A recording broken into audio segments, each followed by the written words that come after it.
तलब लगी है और ऐसे में आप लोगों को हमें सुनना पड़ रहा है।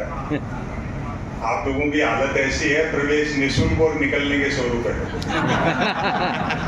तो और आपको भले ही तलब लग रही होगी, मेरा तो 2014 से चाय से मोह भंग हो गया।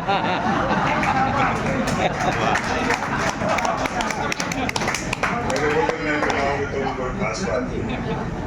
भाई संदीप मिल का आभार प्रकट कर ही दिया। मैं आप सब लोगों का अभिवादन करता हूँ। ऐसे अंधेरे दौर में हम चीजों को समझ रहे हैं, लेकिन बात को किस फॉर्मेट में कहा जाए वो सूत्र हाथ नहीं लग रहा। वो जो असली पेज है, वो पेज असली आपको अगर जानना है तो आपको हरिशंकर परसाई जी की शरण में जाना पड़ेगा। बहुत खूब, बहुत खूब। फासिज्म से चार्ली चैपलिन लड़ सकता है, हादसे से बढ़िया वैक्सीन नहीं होती। इस चीज को हम समझ नहीं रहे। आपने एक भी भाजपाई को हंसते हुए देखा क्या? नहीं। नहीं, सच बताओ। प्रधानमंत्री का तो और भी विचित्र मामला है। भारत में बात पर भी नहीं हंसते, विदेश में बिना बात हंसते। उनकी किसी भी वर्चस्ववादी नेता की या डिक्टेटर की पहली कोशिश रहती है लोग झुंझलाएं, चिढ़ें, गुस्सा करें, एक दूसरे पे नाराज हों, उसका काम आसान हो जाता है। इसलिए हंसना बढ़ाओ और कुछ नहीं कर सकते।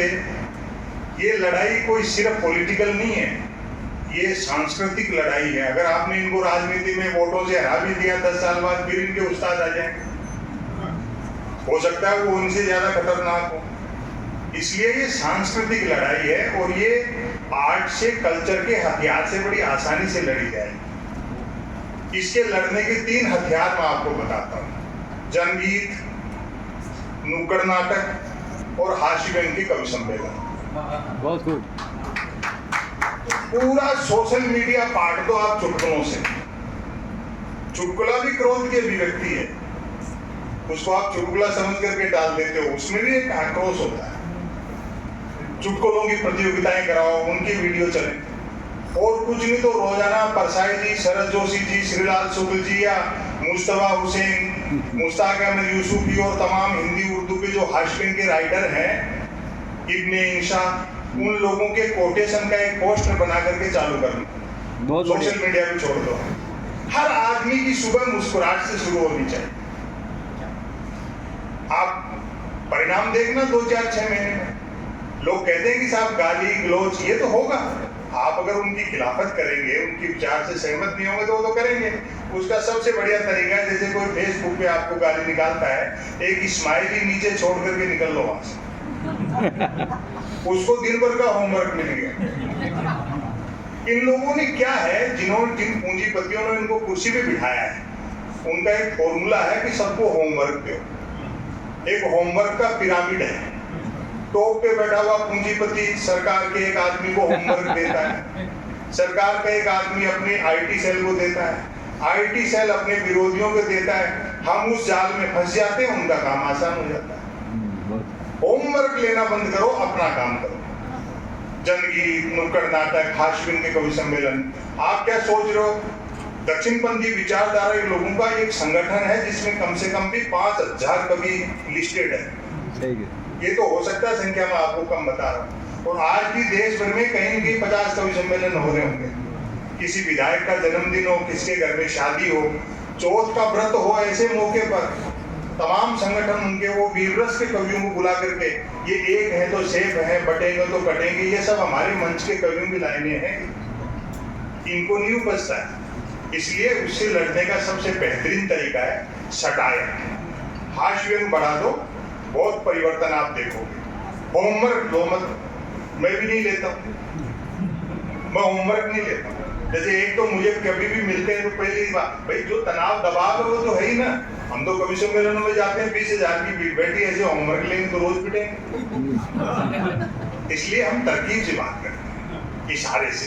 जैसे कहीं भी जाओ एक बात कहते हैं कि साहब आपको भक्त लोग धमकी नहीं देते, मैंने कहा आमना सामने नहीं होता, सोशल मीडिया में इस्तेमाल नहीं करता, किताबें वो नहीं पढ़ती।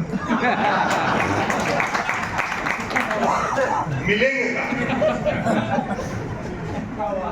2019 से सच्चे किस्से हैं। 2019 में जब चुनाव में बढ़त को मतगणना चालू थी और बढ़त मिलनी शुरू हुई, तो मेरे पास गुजरात से एक फोन आया। वो अक्सर साल में 2-4 बार मुझे गाली गलौज करता रहता है। तो वो बढ़त मिल रही, तो उसका कहने का मतलब था कि तुम तो इतना कोसते हो, ये तो देख लो आप, बोलो और सुनाओ क्या हालचाल है। मैं समझ गया क्या कहना चाहता। मैंने कहा हालचाल ठीक है और सुनाने का पैसा लेते हैं, होमवर्क क्यों लेना। बोलो फिर जीत रहे मोदी जी। मैंने कहा अच्छा, हमको भी नया नहीं लिखना पड़ेगा। होमवर्क नहीं। ऐसे ही एक इनकम टैक्स के अधिकारी थे, वो मेरे परिचित थे, मजाक की उन्होंने। बोले सरकार के खिलाफ इतना तीखा लिखोगे तो किसी दिन छापा वापा वाले भिजवा देंगे। मैंने कहा जब भिजवा दो। गबन के नाम पर एक हिंदी लेखक के घर की लाइब्रेरी में प्रेमचंद के गबन उपन्यास के अलावा क्या मिलेगा। और अगली बात मैंने और जोरदार की, उन्होंने भी ठहाका लगाया। मैंने कहा फिर भी ऊपर के दबाव में जबरदस्ती फंसाओगे तो हम भी बीजेपी ज्वाइन कर लेंगे। तो होमवर्क काय को लेना, आप उनको सुधार नहीं सकते हो। उनको कैसे सुधार सकते हो जो आदमी व्यायाम करने की लाठी लेके जाता हो।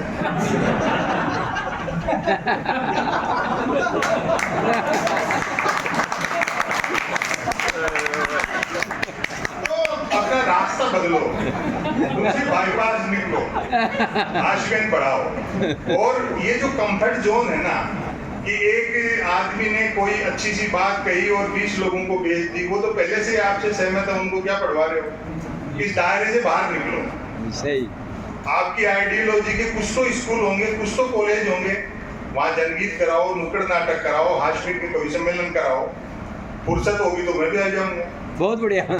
आप बच्चों को और इस तरह सीधी मुठभेड़ करने के बजाय बाजारवाद पे बोलो, पूंजीवाद पे बोलो, क्योंकि ये तो हम भी जानते हैं, वो कितनी भी सरकार की जय बोले, उनके लिए तो अलग से कोई पेट्रोल पंप खुलेगी नहीं। सही बात। तो इन चीजों को बोलोगे तो उनके सब समझ में आ जाएंगे, और समझते सब है। मुश्ताक अहमद यूसुफी साहब का एक जुमला है। अब अपन देखते हैं कि साहब प्रधानमंत्री इतना झूठ बोलते हैं, तो यूसुफी साहब ने बड़ी जोरदार बात कही कि बोलने वाला और सुनने वाला दोनों ये जानते होंगे ये झूठ है, तो ये गुनाह नहीं है। जानता कौन नहीं। और ऐसा नहीं कि हम किसी बहुत अच्छी जगह जाके मंच पे कोई बहुत बढ़िया माइक और हजारों की भीड़ होगी तभी अच्छा बोलेंगे और परिवर्तन होगा और लोगों पे असर पड़ेगा। उसमें एक जुमला और है, वो उन्होंने नकारात्मक ढंग से कहा है, लेकिन उससे सीख बहुत अच्छी मिलती है। बोले मिर्जा जिस साइकिल को चलाते हैं उसकी घंटी खराब है, ये अलग बात है कि जो पुर्जा जहां लगा है वहीं से घंटी का काम कर रहा है।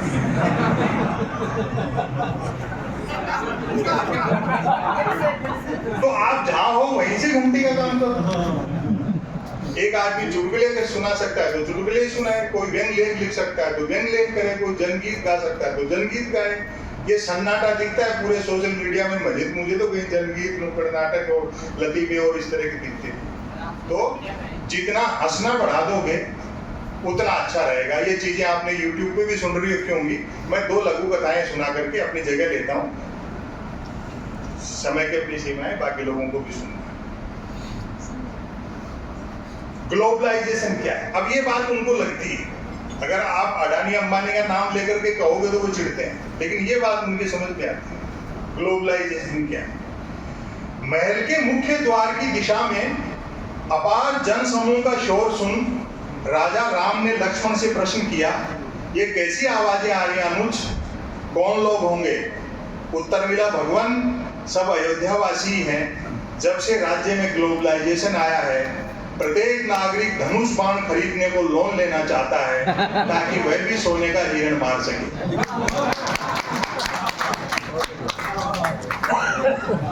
समझने ऐसे भी आते हैं। अब देखो ये कहते हैं ना कि धर्म के नाम पे चिढ़ते हैं, इस पे चिढ़ के बता दो मेरे को जो अगली लघु कथा सुना रहा। खरदूषण पर्यावरण के प्रति चेतना जगाने के उद्देश्य से लिखी अपनी कविता में कवि ने प्रदूषण की तुक खरदूषण से मिला दी। सुनते ही धर्म रक्षकों ने जूते तान लिए। कवि ने समझाइश की, भाई साहबों बुरा क्यों मानते हो, खर और दूषण तो त्रेता युगीन राक्षस थे, धर्म रक्षक दहाड़े। ये तो हमें भी मालूम है कि खर और दूषण त्रेता युगीन राक्षस थे, लेकिन थे तो हमारे धर्म के।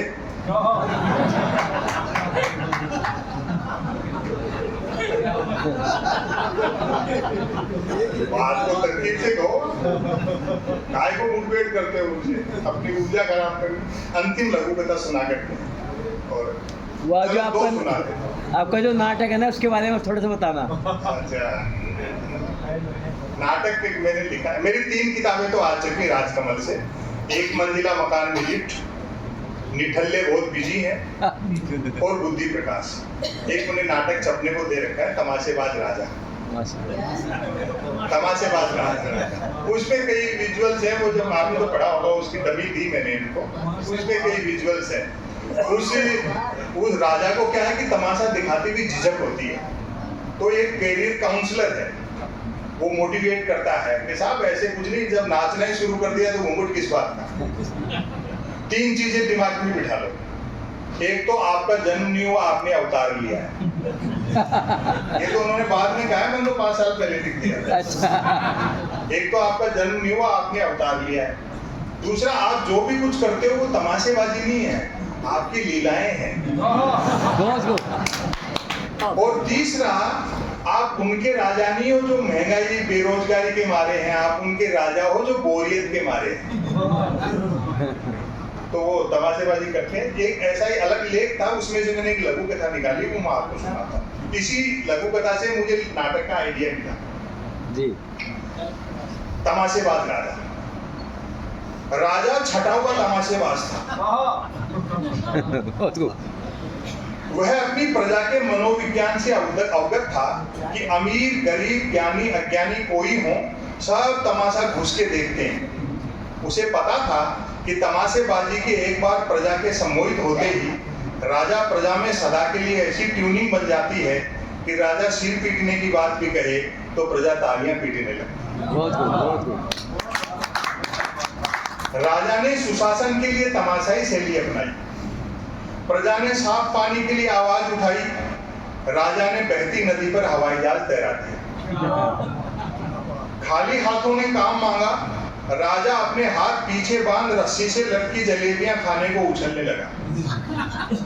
बस्ती में आग लग गई, राजा ने आग लगे गोल चक्कर में से आर पार कूदना शुरू कर दिया। प्रजा ने मुद्रा स्फीति और मुद्रा अवमूल्यन की ओर ध्यान देने को कहा, राजा गुफा में ध्यान की मुद्रा बनाकर बैठ गया। बहुत खूब। नागरिक बोले, यातायात के साधन मुहैया कराओ, राजा मौत के कुएं में मोटरसाइकिल चलाने लगा।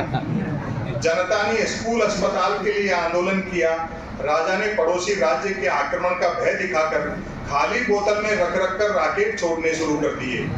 प्रजा काम की बात पूछती, राजा मन की बात करने लगता। बहुत खूब।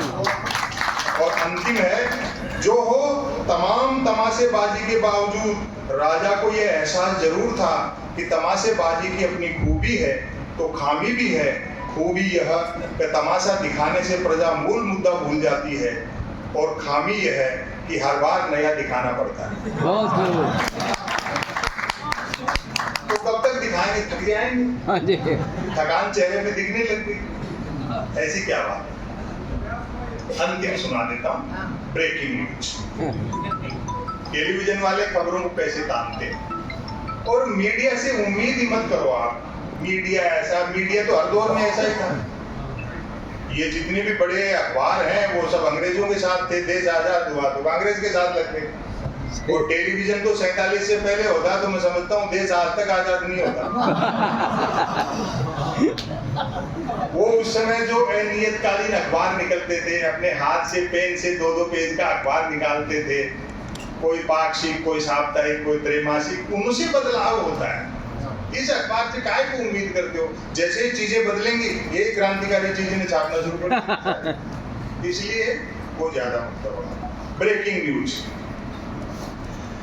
आज आत्मनिर्भर नामक राज्य में डिजिटल क्रांति भले ही होने को थी, पर न्यूज क्रांति हो चुकी थी। अब इनका घबराहट देखो आप, ये यू टर्न कैसे लेते हैं। शुरू में तो बोले कि भाई विश्व गुरु बनना है, तो हमने भी उस चक्कर में बीएड कर ली, ये तो नंबर आया इसी। फिर वो 4-6 महीने बाद फिर पलट के बोले नहीं अब अपन सोने की चिड़िया बनाएंगे। तो मैंने कहा चलो ये रहने दो, सोने की चिड़िया बन जाएगी तो बीएड भी बेकार है, फिर क्या फायदा, बनी जाएगी। अब कह रहे हैं कि आत्मनिर्भर बनना है, ऐसे यू टर्न लेते हैं। तो इनके खोखलापन, जो भीतर का खालीपन है ना, विजन नहीं है, वो देखो। बाकी सबसे पहले इनको सोने की चिड़िया वाले प्रोजेक्ट पे काम करना था, तो कम पैसे में बड़ी चिड़िया बनती। आप तो 1,12,000 तेरे जाके भाव हो गए। तो इनके पास विजन की कमी है। आत्मनिर्भर नामक राज्य में डिजिटल क्रांति भले होने को थी। मैं सोशल मीडिया सच में इस्तेमाल नहीं करता, मैं YouTube चैनल चलाता था जिसमें उस किताब की आर्टिकल है। अंतिम मैंने बनाया था 7 मई को, 1 नेशन 1 बिजनेसमैन, कि आप अडानी एयरपोर्ट पे उतर करके अडानी पोर्ट जाएंगे तो बीच में ये अडानी का पड़ेगा। उसके बाद 3 दिन बाद मेरा चैनल हैक हो गया, जो अभी तक भी नहीं हुआ, FIR करा रहे। फिर मैंने भी बंद कर दिया, मैं छोड़ो कुछ और लिखने पढ़ने का काम करेंगे। आत्मनिर्भर नामक राज्य में डिजिटल क्रांति भले ही होने को थी, पर न्यूज क्रांति हो चुकी थी। न्यूज चैनल खबरें तलाशते नहीं, गढ़ते थे और देते नहीं, फैलाते थे। ब्रेकिंग न्यूज की तो मारामारी रहती थी। अब खबर कैसे तानते हैं। एक दिन ज्यों ही राजा नहाकर स्नान घर से निकला, त्यों ही एक न्यूज चैनल ने ब्रेकिंग न्यूज दागी, राजा नहाया। दूसरे न्यूज चैनल ने खुशी जाहिर की, राजा आज भी नहाया। तीसरे न्यूज चैनल ने अटकलें लगाई, राजा क्यों नहाया। चौथे न्यूज चैनल ने नई जानकारी दी, राजा पहली बार नहाया। 5वें न्यूज चैनल ने आत्मनिर्भरता की पुष्टि की, राजा खुद नहाया और अगली बात का भरपूर मजा लेना। 6ठे न्यूज चैनल ने रहस्योद्घाटन किया, राजा पानी से नहाया।